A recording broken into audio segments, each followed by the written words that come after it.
Okay, so now we're going to talk about footnote chasing. What in the world is that? Footnotes. Aren't those archaic things that are used at the bottom of a page? Why are you talking to us about that? Well, here's the thing that you need to understand. Sometimes, even with all the wonderful subject headings and our databases doing that are able to are searching the full text of the articles, those that can. And sometimes you may not be finding much, but let's say you found one very good article. And it's like, gosh, I really wish I could find more. There's only one on there. Well, sometimes in spite of all efforts of subject headings and all that, sometimes the best type of resource is a very good one. And then that source at its end on its works cited and reference list will list all these other sources. And if as you were reading the article, you say it's made a reference according to this author, so-and-so. And it's like, wow, I really would like to see that. I wonder if the library has it. Go to the references or works cited list at the end. There's the item. Where do I go and how do I quickly find if the library has it? Am I going to go database per database per database? So what this page is here is it gives you large platforms of where to go. So these two, Articles Plus and OneSearch, are what are called discovery platforms. And they cross-search a large number of databases at once. Articles Plus is currently the largest. OneSearch is the next largest, although OneSearch includes, granted, we're not circulating print materials right now, but what would be available in print in the library. So, we may have a certain book, for example, we may only have in print that you come across. And then if needed, you can also try to find it in Google. Although, unless you have Lean Library app, that extension in your browser, you're not going to give immediate hint if it's in the library.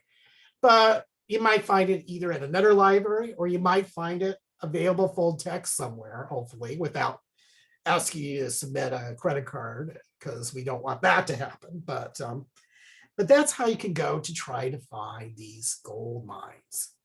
So I'm going to show you two methods. So let's say that your articles about the bounty and during the slave trade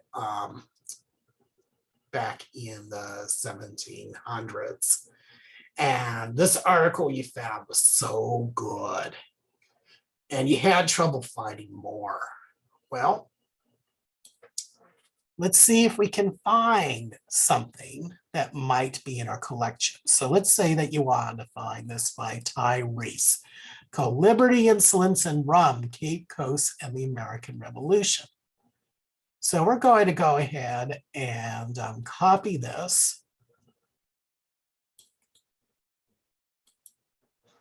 And then we're going to go and explore it. I haven't tested this ahead of time. Remember, this is all impromptu.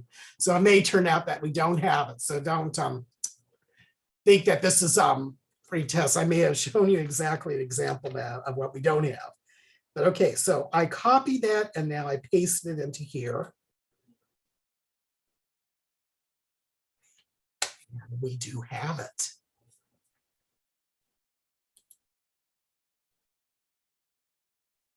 So now you have your second resource. You see how that works?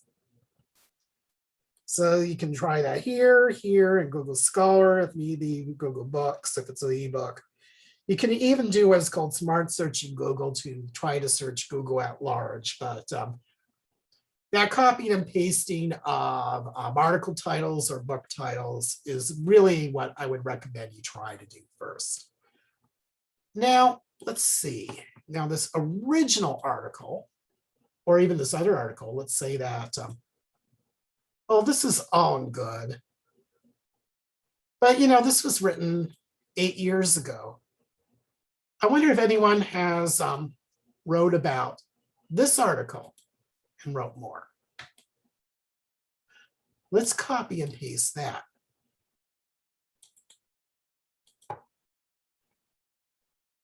So let's again go into Articles Plus. And we already know there's going to be one result because it's going to lead us to the article itself. But we are doing what is called full text searching.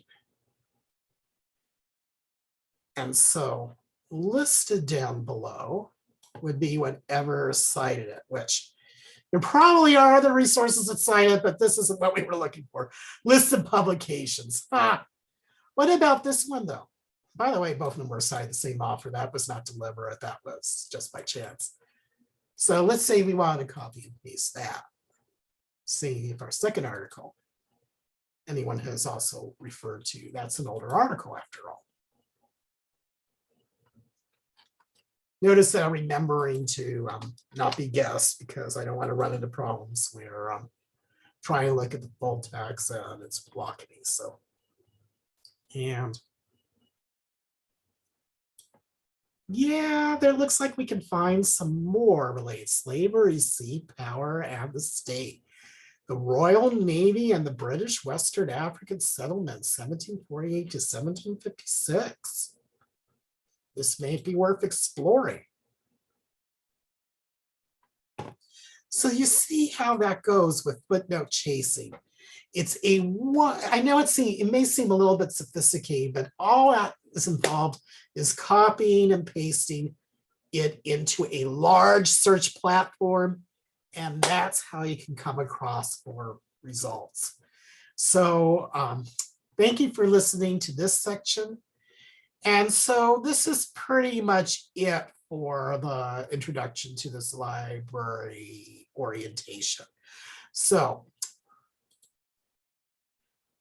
I want to thank you for taking your time with me.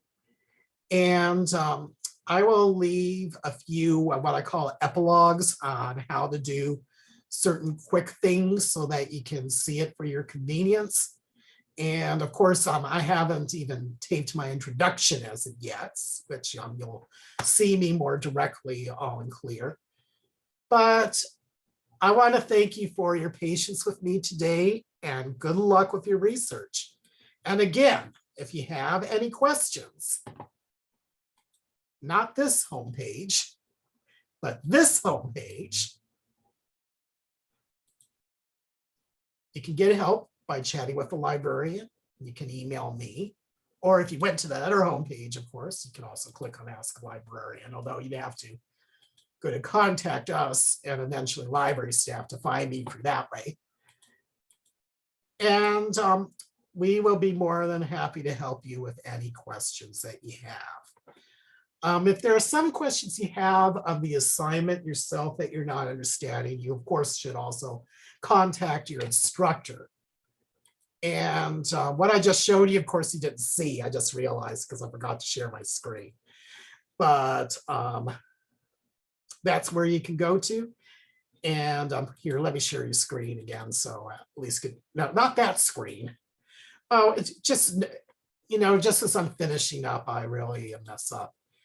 Let me stop screen, share screen. Yeah, some of this can actually help turn up during a library orientation itself while I'm showing it to you.